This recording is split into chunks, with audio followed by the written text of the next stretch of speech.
வாடிவாசல் மேல எவ்வளவு கான்ஃபிடண்டா இருக்கீங்க? நான் உலகமே கொண்டாடும், ஆ. உலகமே கொண்டாடும், ஓ. உலகமே கொண்டாடும். எப்படி அவ்வளவு கான்ஃபிடன்ட் வருது? எனக்கு வந்து வாடிவாசல்ன்ற ஒரு கதை, அந்த கதையினுடைய 17 பக்கம் 18 ஆமா. பக்கம் தான். அதில் இருக்கக்கூடிய ஜீவன் அதை எடுத்தாலும் விதம் இருக்குது பாருங்க. நம்ம தம்பி வெற்றிமாறனுடைய எடுத்தாளுமை இருக்கு, ஆளுமை இருக்கையா, அது அணுவா ரசிச்சவன். ஓகே. ஏங்க அசுரன் ஒன்று போதுமாங்க எங்களுக்கு. அவர் தொடர் வெற்றிக்கு சொந்தக்கார் இல்லையா? விடுதலை என்ன பண்ணியிருக்கிறாரு. ஒரு விடுதலையில் வந்து விஜய் சேதுபதியுடைய மரணம், அந்த மரணத்தையும் நடிக்க வச்சார. ஒரு பிணம் கூட நடிக்க முடியுன்றதை காமிச்சது. அது ஐயோ, சிவாஜி சார் இல்லை அந்த பாடகர். ஒரு சிறுகதை எடுத்துட்டு விடுதலை 2 படம் பண்ணிட்டாரு, 2 பார்ட்ல. அது மாதிரி இது ஒரு குறுநாவல் தான், சிறுகதையோட கொஞ்சம் பெருசு. வாடிவாசல் அப்படி ஒரு இலக்கியத்திலேருந்து ஒரு விஷயத்துல இன்ஸ்பயர் ஆகி அதை ஒரு பெரிய பிரம்மாண்டமான படைப்பா வெற்றிமாறன் அவர்கள் பண்றாருல.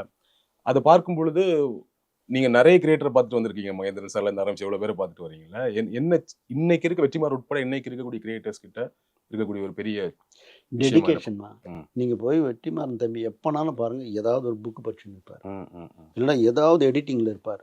நான் இதுவரையிலும் கிட்டத்தட்ட நானும் ஒரு 2017 ட்ராவல் ஆகுறேன் தம்பி.